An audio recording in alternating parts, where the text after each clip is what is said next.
Hi, I'm Dave Merlino. I'm Dustin Sweet, and this is the Know Their Story podcast. We talk to veterans about their time in service, returning home from war, and transitioning out of the military.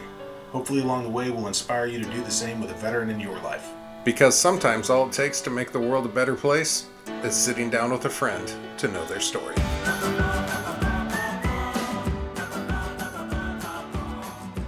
Okay, there we go. We are on Know Their Story podcast episode 13. The baseball player in me hates saying that. Yeah. I've been lobbying for a week to just call this episode 14. You're also lobbying to not have this episode. Just like skip it and pretend it doesn't happen.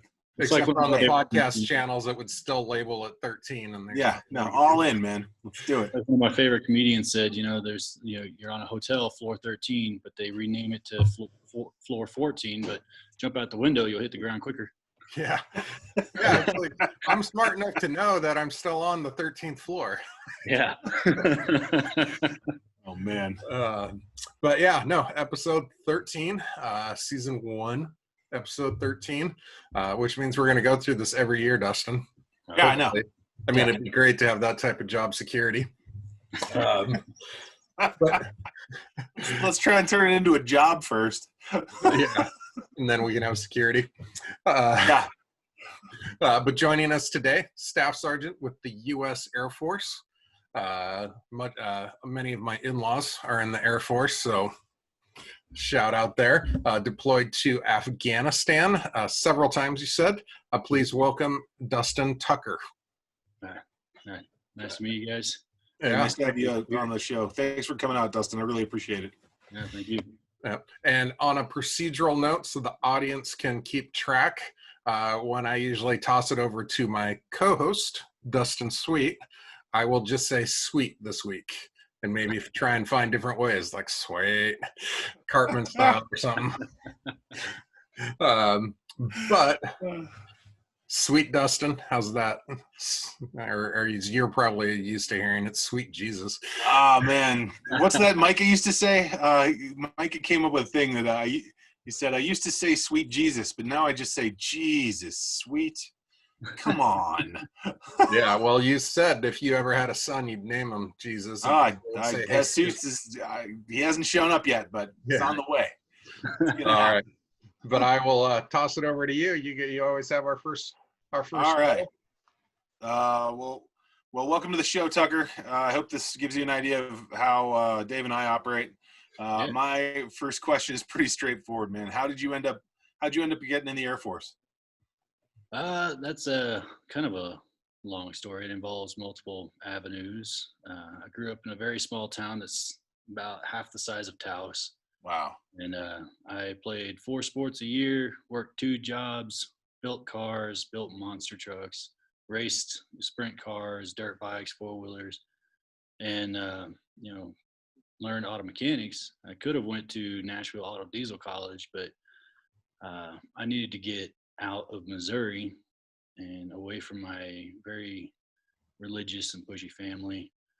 And my grandfather actually served in World War II in Korea, and he was the one I was closest to. And so I decided, get out of town, get away from Missouri, and honor my grandfather. So I joined the Air Force. Nice. Yeah, I was going to join the Marines first, but my dad wouldn't sign for me at 17, so I signed up for the Air Force. Oh, man. That's funny. Well, that led to some better food for you. Oh yeah. But hey, I tell you what, at the Afghanistan post I was at, the Army actually had better food than the Air Force because they can use any spice they wanted. The Air Force has too many regulations on how they cook their food, so it is always bland. That is the government in a nutshell. They took the time to write the regulations of what spices you can use in your food. Yeah. And someone probably got promoted for that. Exactly, yeah. When I was in the government, we'd tell, the rookies would come in, and I was like, look, there's only one way to get promoted, and that's to solve a problem. Yeah. If there's not a problem to solve, you need to make one. Yeah. So, but it's interesting. We've talked to several people now in terms of how they joined the military, and there is not not totally. I mean, a lot of the Vietnam veterans were drafted, and there's nothing you can do about that. But a lot of it is just strict upbringings or just wanting to get out on your own, away from I don't, it's not, I don't want to assume, but just a stricter family growing up, and that need to just want to go. I mean, I'm not going to say my parents were overbearing strict, but going to college, like my brother went to LA, I went to San Diego for a while, like just, that seems like the time to go. Yeah. I graduated here in Taos on a Saturday, and I think I was in Honduras that next Monday morning. Bye. Yeah. But going along that line, you're looking towards that. You're like, I gotta go. I'm gonna join the Air Force. Once you get to the Air Force, what was like, once you've achieved that thought, what was that like for you? Actually, it was kind of a relief. Basic training was sort of easy for me. I could take orders real well because, strict family, learned how to take orders. I was physically fit from playing 4 sports a year and doing all that. So PT and everything was easy for me. I actually got high marks and set records in basic. Then, going straight from basic to tech school and then to survival school and POW camp training and all that. I actually enjoyed survival school because I grew up in the woods. POW camp training, I was kind of a smart ass, so I got beat a lot. Yeah. Did you learn, or did you keep it up? I learned what not to do in the real situation, but in the training environment, I kind of knew it was training, and I knew they couldn't really hurt me. They blackened my eyes and they nearly broke some bones, but I knew they couldn't really hurt me, so I kept it up. So, okay. So from there, what was your occupational specialty in the Air Force? Where did you go from there? 1 Alpha 351. It was airborne radar. You ever heard of the AWACs? Yes. Yeah, I was a radar guy on there. Gave radar coverage, kept the skies clear, provided close air support, search and rescue, stuff like that. Cool. Nice. Was that, I mean, you mentioned that you grew up working in mechanics, and I mean, did you kind of gravitate towards that, or how did you end up there? Well, really, it was the job that they gave me when I signed up with the recruiter. They said, "You want to fly?" And I said, "Sure." And then that's what I ended up with. And they took my technical skills. And, when you're flying on the AWACS, you're not only operating the radar or the communication systems or computers, you got to know how to fix them too while flying. Right. And, so those skills came in handy then too. How many on your crew, for people wondering? Usually about 20 to 40 people on a jet at a time. Depends on how long you're flying, because longest mission I flew was over 48 hours, and you got, backup crew members take over while you go sleep. And then, people are tired, so you got to have backup in case there's a fire, and being the radar guy, we're the main firefighters and stuff. So yeah, that actually is one reason why I had to get out. In the end, it was a fire on the jet. Wow. Yeah. That's exciting. Oh, yeah. Electrical cost, or how did that come about? We had a surface-to-air missile shot at us, and that big of a jet, you turn around. We got special equipment on it to confuse the missiles and make them go away. I can't really discuss that much because it's top secret. Yeah. But they turn the jet and they do all these maneuvers, and it's not built for that type of movement, and it catches fire and the high voltage equipment. And, yeah, I was putting it out, and when we made it back to the base and they landed extra hard because the co-pilot was freaking out, and I went to go sit down, and he was like, "Hey, we're landing." I was like, "What are you doing?" I was like, "I'm not sitting down yet." I was just about to be, and he slammed it down so hard it blew out my discs and vertebrae. Wow. Paralyzed me. Yeah. Oh man, I didn't know that's how that happened. That's crazy. Yeah. It sucked. The Air Force just mark it down as a hard landing, or Yeah. So no combat injury associated with it at all. Even though we tried to get it, but they said nope. Man, I wow. don't know. It seems like the direct result of having been fired upon by the enemy. Yeah, no, right. Yeah. Yeah. But that's the way paperwork works. So, in total, how long were you in Afghanistan deployed? How, It was 6 months deployments at a time. I spent 9 months over there, and 6 months down in South America doing anti-narcotics, catching drug traffickers and stuff, and drug lords. nice. Fun. Yeah. Which, how would I ask this? I don't want to sound. I'm trying to choose my words. I don't want to sound flippant. Like, which was more fun? But did you find one more fulfilling than the other, or engaging? Well, on the fun side, like you said, I'd say South America was, because on the days off, I'd go to the beach, drink a beer, and surf. And learn how to surf and do all that. But in Afghanistan, we did get to go out and do sand dune trips and see the local culture, eat camel and stuff. But I think the most fulfilling would be the Afghanistan, because lots of times I'd show back up a base, and the Marines and Army would come greet us at our jet and say, "Hey, you saved our lives today with the close air support." So nice. Yeah, that's nice. Yeah. Dustin, sorry, Sweet. Was the what are the Air Force regs on camel? On camel, well, we'd have once a week steak and lobster night. The steak, definitely camel. so we got it shipped into base. So little gamey, or it's good, but it's more chewy.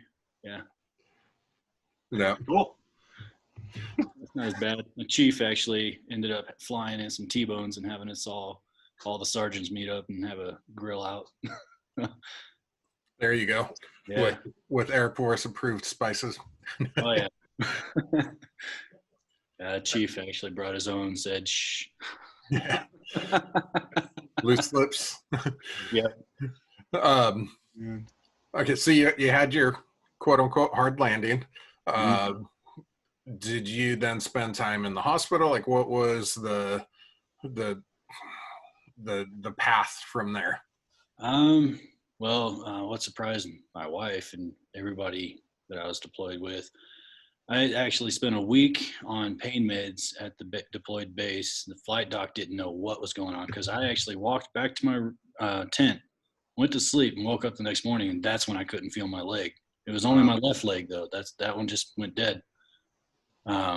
So I spent a week trying to rehab it, trying to get a pinched nerve loose.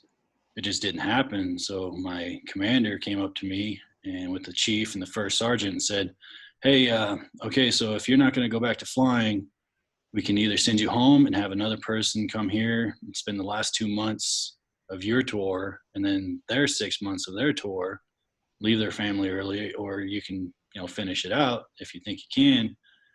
And I didn't want to end up having anybody come out to replace me, make a hardship on them and their family. So I spent the last 2 months flying with a dead leg. Wow. Yeah. That's kind of a BS way to present it to you, though. Like, I know, right? You gonna be a dick, or you gonna actually do your job? Well, I don't mean to be a dick, but my leg's not working. Right? I was actually in the pool at that time trying to get it to start kicking, but it wouldn't. Man. But after that, I went back home. I went straight to the flight doctor at Tinker Air Force Base in Oklahoma, and they sent me off base to a neurosurgeon. We did some imaging and got me ready for surgery. And I spent about 8 months in a wheelchair before the surgery. After the surgery, they came back in, and he said he pulled out 12 1-inch pieces of bone spur that broke off the vertebrae, pierced my nerve, nearly cutting it in half. He was able to wrap a mesh thing around the nerve because it was still connected and it would grow back, but he had to hold it together. He rubbed something against my toe and I was like, hey, I could feel it finally. Wow. After that, it was a long road of learning how to walk again and using a walker, cane. And about 2 years later, after they stuck me in an office doing commander support staff, bossing around officers and stuff. Well, that's fun. Yeah, that was the cool thing about being a flyer is you're in a squadron of officers and enlisted. You work so close together. Officer walks in, you don't stand at attention. It's just too much. There's too many officers that come in. But yeah, eventually I did get medically retired at 90% at that point in 2014. So it took 2 years. And yeah, then I got out and I was broke actually because it took about 6 months to get my first disability paycheck. Wow. And I tried to get an apartment, couldn't do it. I actually lost car insurance. I lost all kinds of stuff. And then once I finally get the money, I started going to college, got an apartment, and I turned to drinking heavily. So In the 6 months, or just I want to see how I want to because it's a very common thing. Every Vietnam veteran that we've talked to, like it's not anything to shy away from. It's a very common experience. Did you reach a point on your own where you're like, okay, I don't need to do this anymore, or what? How did that kind of arc go along? It started after I got back from that deployment. Bummed out. A couple times seeing your friends die, and then you have to do a couple things, take some lives yourself. You do a lot of stuff, and then all of a sudden your body's broken. You're basically useless, and the military's throwing you away. So I started drinking before I got out, and my wife at the time was cheating on me, and I was going through a lot. So whenever I got out, got divorced, kept drinking, I got to a point where I got tired of it. I got tired of killing myself slowly, and I went to anger management. I went to Alcoholic Anonymous, and I got some PTSD and psychiatric help. So, congratulations! I mean seriously. I mean I know for people listening, it's like, oh yeah, well you just go do these things, and it's easy to sit on the side and say that, but to actually have gone through that, like, congratulations. Yeah, it was a hard thing to choose to do on my own, and even sitting in a psychiatrist's office, as a veteran, you know how it is. We're all like, this is stupid. What the heck? What do they know? Yeah. You used an interesting term a minute ago. You said they threw you away. Yeah. What part of the release process made that the feeling? Well, it was the part where I could do office duties if I wanted to, and I wanted to stay in. Yeah. But they said, no, not with a broken back. You can't do your main job. We're not going to cross train you at this point. Spend the money to retrain you. And then as I was getting out, it was basically sign this paperwork and walk out the door. It wasn't no big goodbyes. There wasn't no squadron ceremonies like you see with everybody else. It was just, here, sign this paperwork, get out. Wow.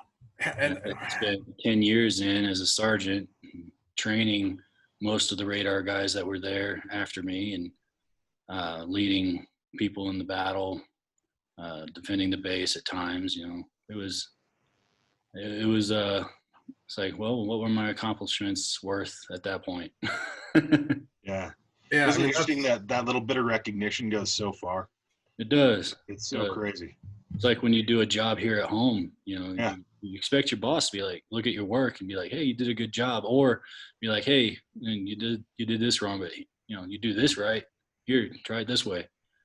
There was nothing like that.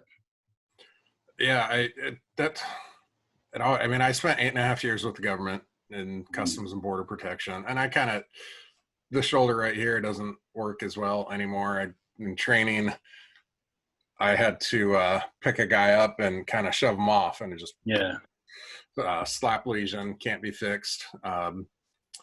And my doctor told me, like, hey, you got to be really careful. If it's not a required thing when you go to the range, you have to qualify once a year with your intermediate weapons and your primary weapons 3 times a year. Yeah.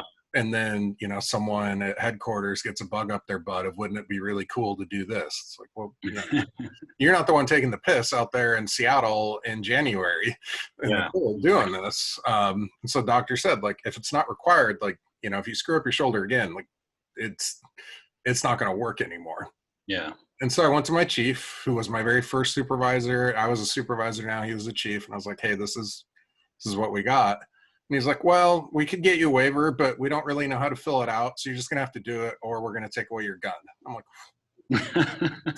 like, yeah, 8.5 years. And I called my wife and I'm like, I'm done. Like, if this is how you're going to treat me, like 8.5, just like that day, like, we don't really care. Like, yeah. All right, like, here it is. They're like, well, you're not supposed to call our bluff. But it is the idiocy of the government. And I would always get into this with them when you're saying they didn't want to pay to retrain you. Mm-hmm. Like, okay, 10 years in, all this experience, what's it going to cost to retrain you compared to go out and recruit a new person, send them through basic training, send them to tech school, get those years. And like, it's going to cost 10 times as much with 10 times less experience. And I hope someone in the government is listening who can do something like that. Is just idiotic. So it's what my wife and I were talking about it. What we were talking about was I do miss the camaraderie. I miss that brotherhood. Some of the fun times that I had in there, there were times that were fun. There were other times that were hell. But you go back and you look at it, and some people come out retired, they do well. I'm 100% disabled now because the screws the military put in broke. They weren't titanium. They had to go in, take all of them out, put new ones in. They're causing more problems because they're bigger screws and they're cutting the muscles on the inside and about to making my right hip spasm so bad feels like it's gonna break. I've got concussion. I've got shoulder problems. I've got arthritis. I got ankle and knee problems. I got all kinds of things going on. So you look back at it and it's like, we're just a commodity. We're a tool for them to use for their purpose and their gain. And and they don't even use it wisely. Exactly. And they don't even thank you at the end. And I think it's once you start commoditizing people, and it's very easy to do the higher up you get in command, because it is like, I've got to move this and I've got all these pieces, and it is, each one of those commodities is a life, like it's a person. And you have a lot of parallel, when they did the individual replacement in Vietnam, one person in, one person out, thinking we'll always have trained people, but it was very hard for people. And so you kind of have a modern day correlation with that of just singularly pushed to the side rather than the unit coming back at the same time. And we talked about this a little already, but did that compound to what it was like to get out of the military, to have been done singularly and just suddenly on there? I think I was actually lucky to be medically retired though, because I was med boarded out, and that pushed me directly into the VA instantly. So the day I was out, the next day I was in the VA. Oh, you didn't have to wait at all? You just like straight in? I was straight in. Wow. Because the med board process already had the paperwork over there, ready to go. So lucky. Yeah. A lot of those Vietnam guys, they don't even want to touch the VA because they were treated so poorly afterwards. And a lot of the guys that I know now that are getting out, that didn't take the chance to go in the day after, they're still going through trouble trying to get in. Yeah, that's a line, man. I do consider myself lucky that I got pushed into it. And I mean, I've gotten taken care of. The Oklahoma City VA was actually really good. But, you know, I'm here in New Mexico now, and I can honestly say the New Mexico VA, it's not the best. It's not good. I just had a vasectomy the other week, and the doctor was very rough. He was not, I don't think he was really that qualified. Not exactly a specialist in that field. Yeah. Oh, yeah. Man. Well, I'm sorry that happened to you. I'm healed up now, so. How have you talked to the guys that you served with? Do you stay in touch with them? I do. I got a couple friends that I still stay in contact with. A bunch of them are still in. They went over to Germany or Japan, or there's one in Alaska. My best friend is actually, he got out. He got cancer from the plane that I was in. Wow. And got out and moved back to Arkansas and became a farmer. Wow, cool. Yeah. Does the plane have asbestos in it No, it's just the radar. It's high radiation. It's coated. The plane's coated in lead, but it doesn't protect you. And right, because you're in it. I'd walk by the high voltage line, and I could feel the high voltage and radiation tingling inside my body as I walked by, and I thought I was going to get cancer from it. But yeah, it's good times right there. Super science is the best. Exactly. Yeah, I mean, we have the radiation sensors and the radiation trucks for cancer to X-ray, and the joke is, it seems like a lot of people who have trouble in their marriage is getting pregnant after working on that machine. Suddenly, like I had twins. Oh yeah, there was a joke about our jet.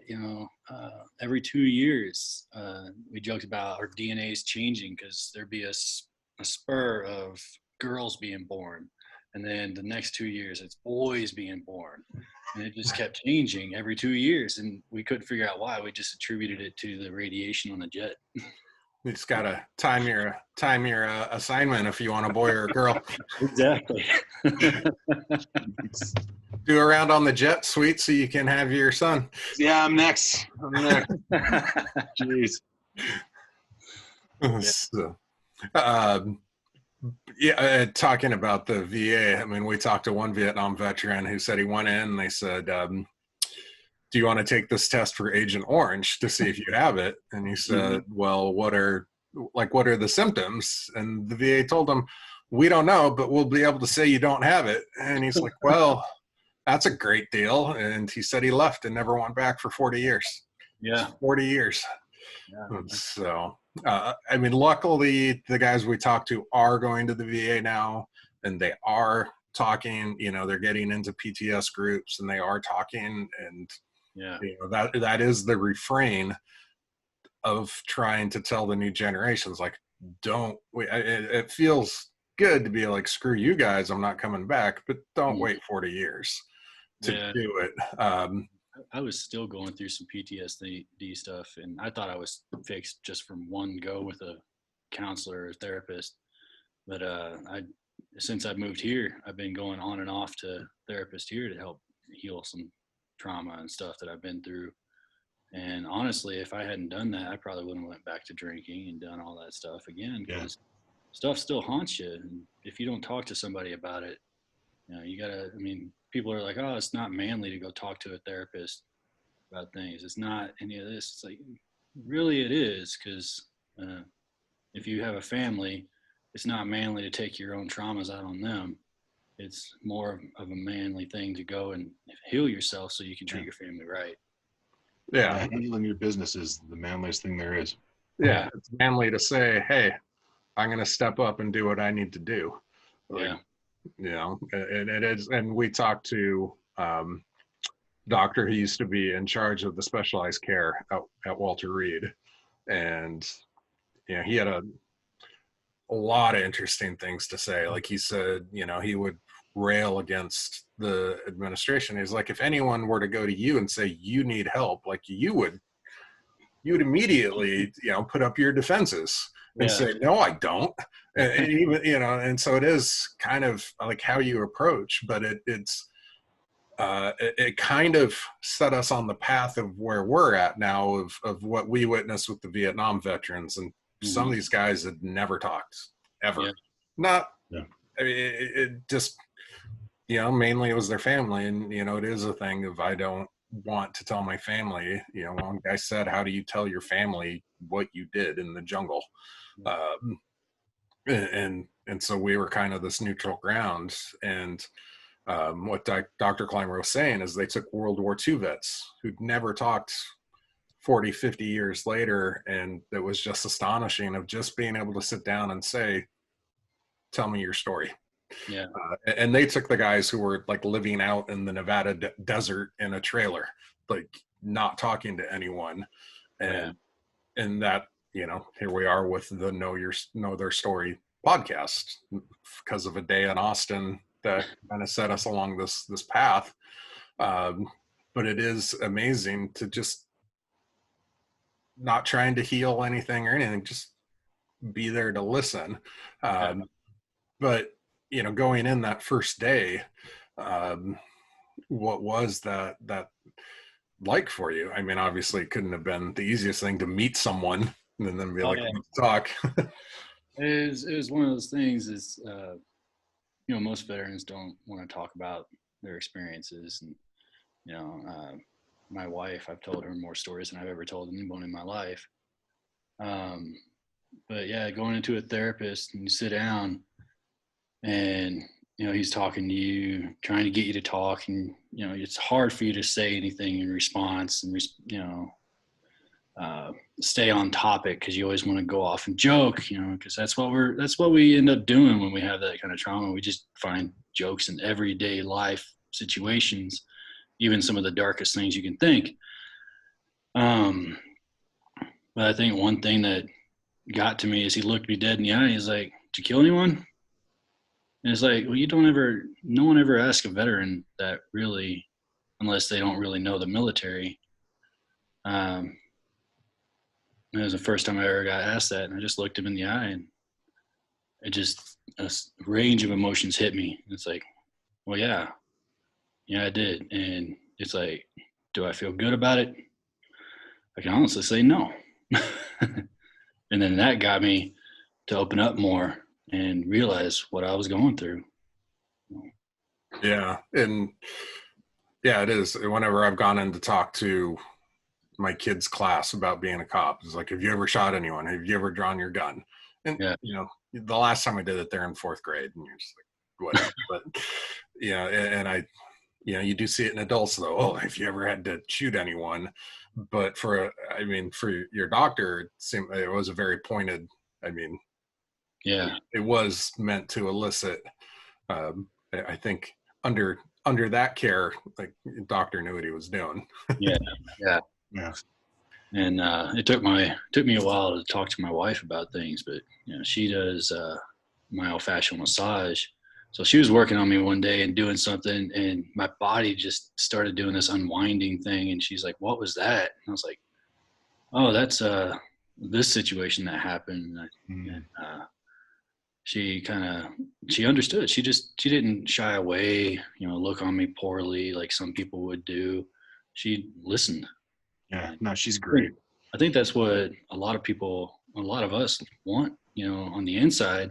We want people to actually listen and hear our story and hear what we've been through and what we're feeling about it. And just talking about it, just all those people out there that really don't talk, it helps to talk, with your family, kids, anyone. And I think that to be on the other end, there can be an awkwardness because, like, how do I respond to that? How do I say the right thing? Or how do it's not about trying to come up with answers. It's not about having the perfect thing. It's just sitting there without judgment and just listening. Yeah. And it is hard, especially, like they say, husbands and wives, women just want, you to be there, and men want to be like, okay, we'll just go in and, do this. It's like, they don't want you to solve the problem, just listen to it. Right. And I could get better at that with my wife, I admit. I'm working on it too. I'm working on communicating better. What? You guys, you got to work on that. I'm telling you. The secret to happiness. I'm so good at it. I have a very logical personality, so I just, the logic, the steps kick in and be like, okay, do these 3 things. And like, oh.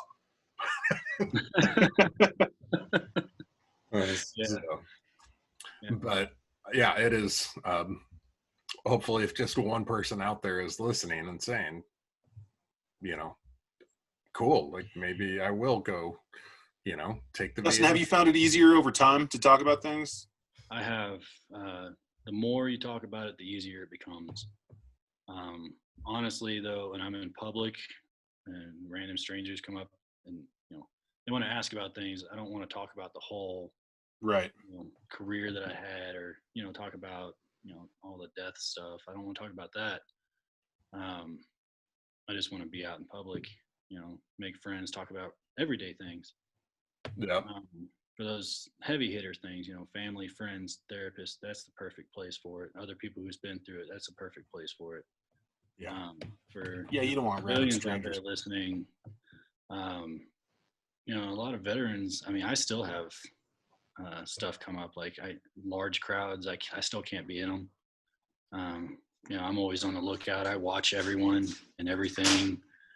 A lot of people don't understand that about veterans. It's just how we are.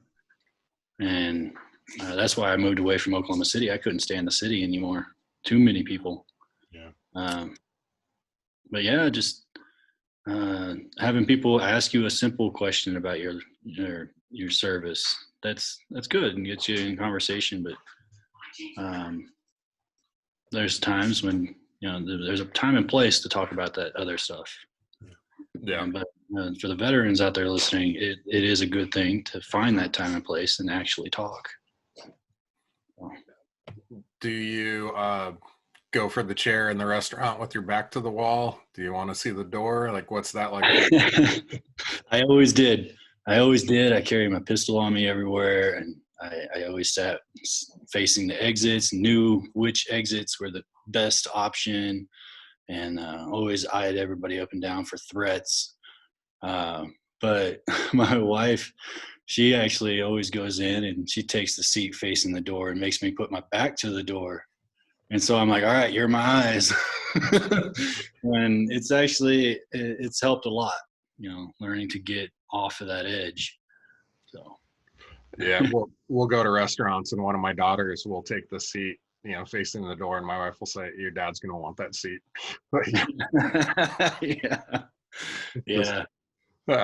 What's the 4th of July like for you?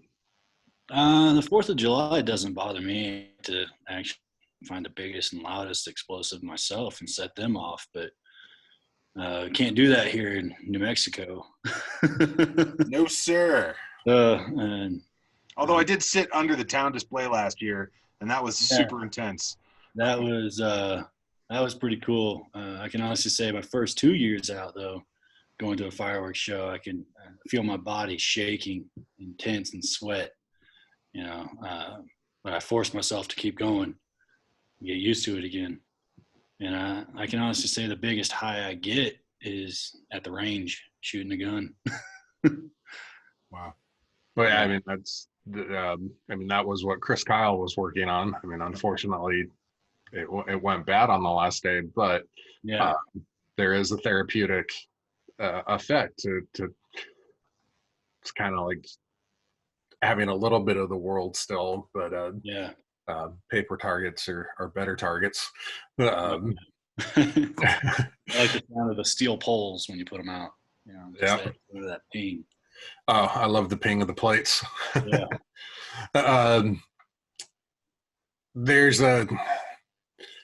What is it like for you, the thank you for your service discussion that goes on?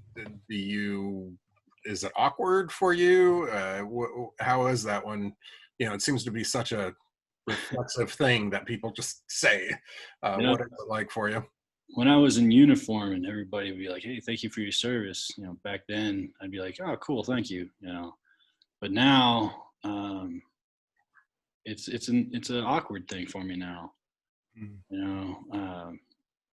They say thank you for your service, and I kind of falter a little bit. I'm like, yeah, thank you. I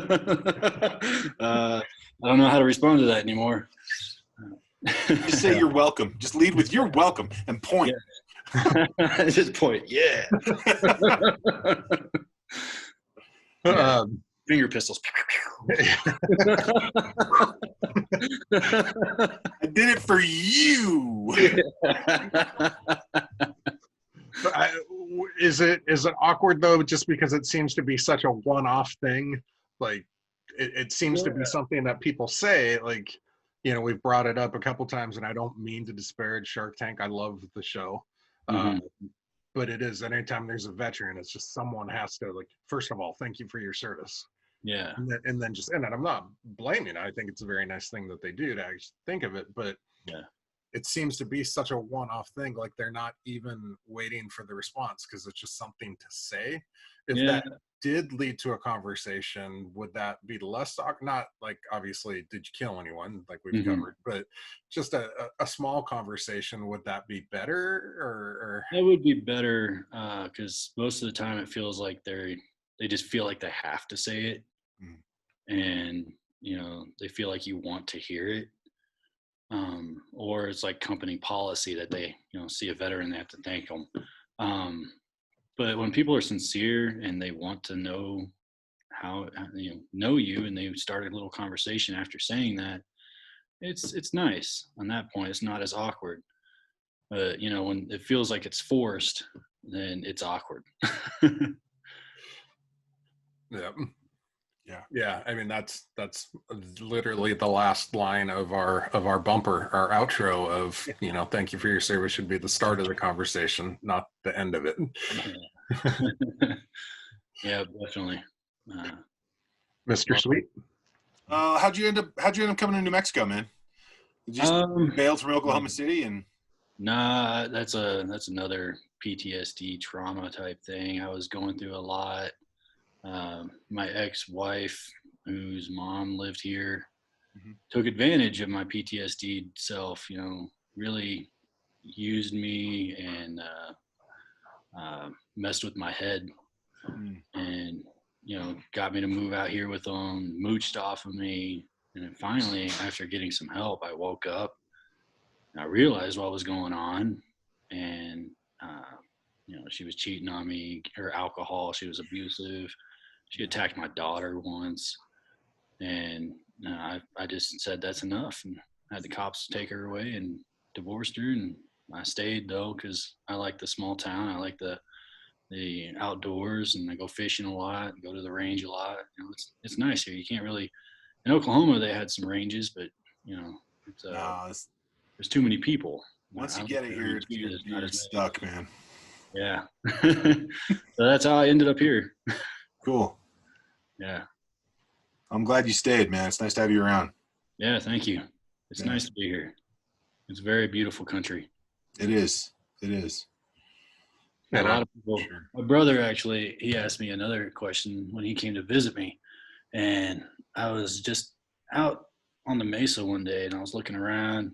And then I went up to the mountain and was looking around there, and I was like, holy crap, this sort of is similar to Afghanistan. Yeah. Terrain. Yeah, it's almost exact. That's why they, and they do all sorts of training here for the same reasons. Yeah, I do. And one of my buddies, he's a veteran. He's next door, and he was a sniper. And he said he moved here for that familiarity. I could feel that. Yeah. Yeah. I'm just up here in Seattle, dealing with autonomous zones inside our city. Setting up new countries, taking them down. Nothing. Yeah, just a normal day around here. One weekend at a time. Exactly. We're visiting with one of our veterans in North Carolina, and he was taking us through the downtown, showing us the broken windows from some of their riots. Yeah. Mostly peaceful protests. I'm sorry, in the English language, there's no, it's like it is peaceful or it's not. Mostly peaceful, except for the Violence. Yeah. But we were driving through and he's like, yeah, we got some broken windows there. And I was like, huh, did they try to set up an entire new country inside your downtown? He's like, no. I'm like, amateurs. Amateurs. Yeah, what are you doing riding without trying to take over? Come on now. Yeah, come on. What are you doing? How many cop cars did they set on fire? Those are rookie numbers, man. You got to bring those numbers up. Are you going to Exactly. riding or are you having a party in the street? This isn't Mardi Gras. Yeah, rookies. So, man. and we've talked a little bit about advice that you would have for other veterans in terms of talking, but anything that we haven't covered in that respect, in terms of for fellow veterans who may be listening.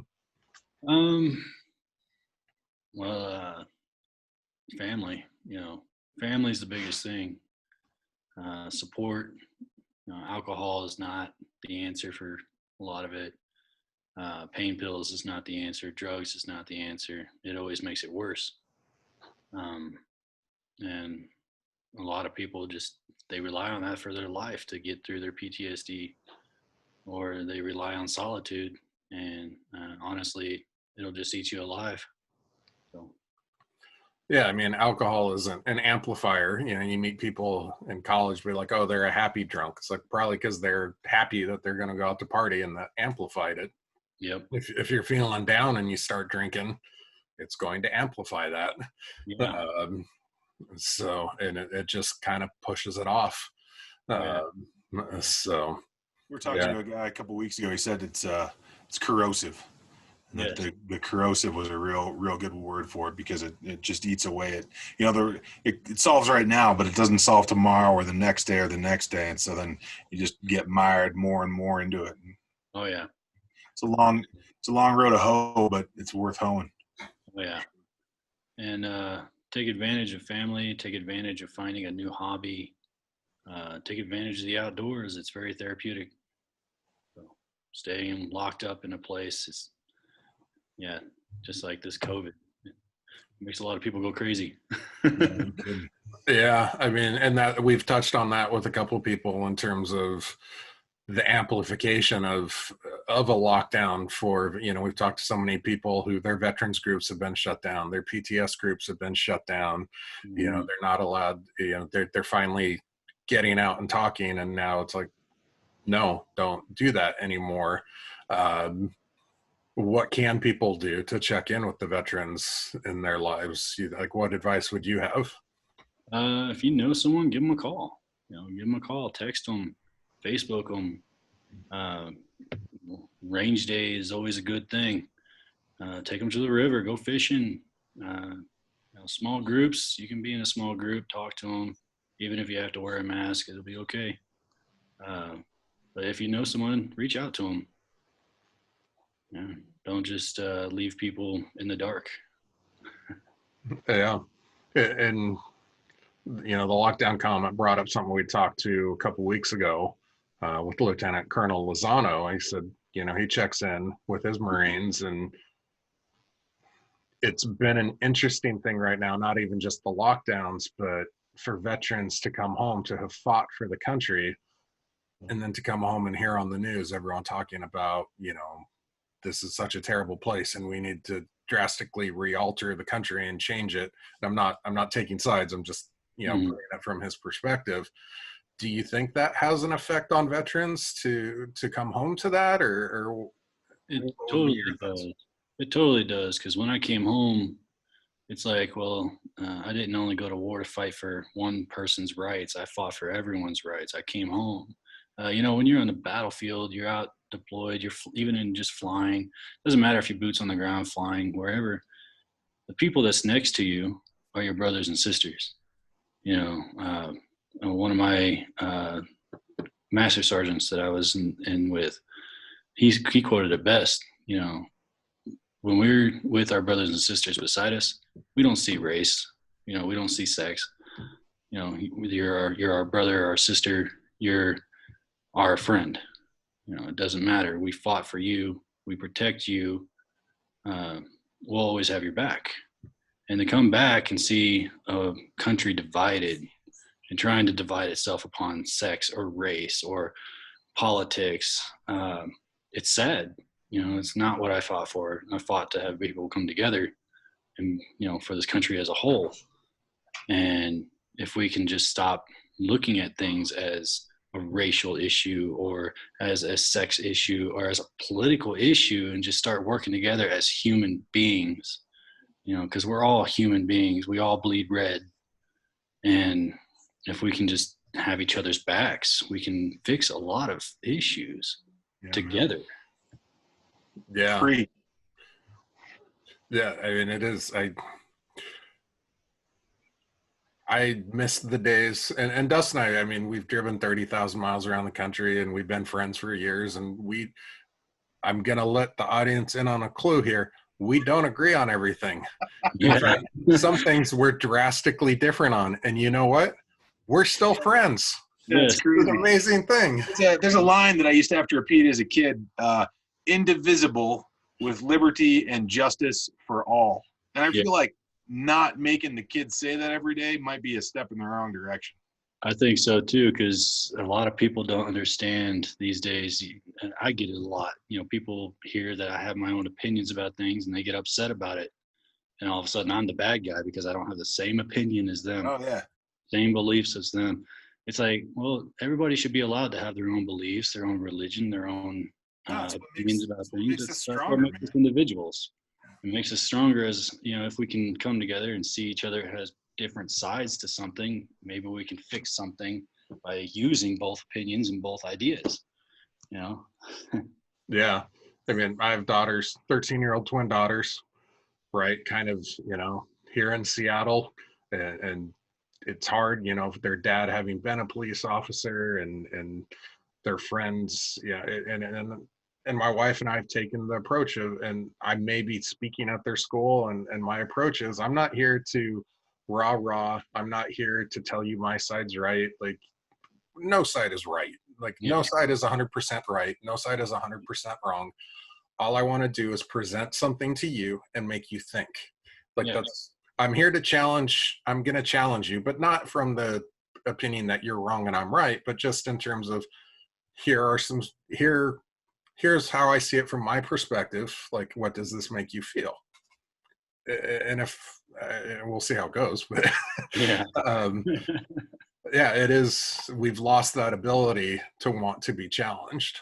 I sit on the board for Seattle U and for the arts and sciences, and I get mad sometimes of, this is supposed to be the time in kids' lives where we are challenging them, not sheltering. Like, this is their last stop on the way out the door. And Dustin's gone up and spoken to him before. Could you not use that word, please? Yeah. He tell you a story off the air. So. Yeah. He used a word where and it's kind of like, seriously, like, you can't go into the world in a job interview and police people's language. Like, it is. I mean, you can. You can do anything. This is America, guy. Yeah. True. But I'm talking. We know how that works out. Yeah. I've talked to the students and I'm like, hey, it's a rough world out there.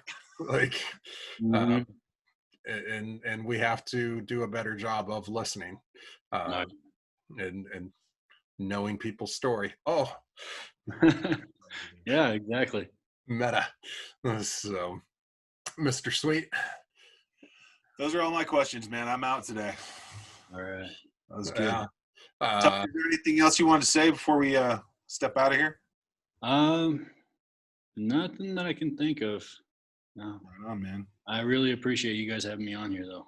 Hey, thanks for coming out. I really appreciate it. Yeah. I mean, we would not have any show if people didn't want to, it's a big step to come on here. I've known you now for 1 hour and 4 minutes, and you put a lot of trust in us, and I appreciate that. And I thank you. Yeah. And since we've already had the talk, can I say thank you for your service? Yeah. You're welcome. You were supposed to start with that. I know. So it can be the end of the conversation if you had a conversation.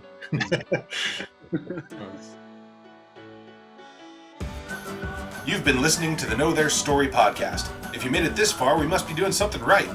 Let us know by subscribing to our channel. And think about sitting down with the veterans in your life, because saying thank you for your service should be the beginning of the conversation, not the end.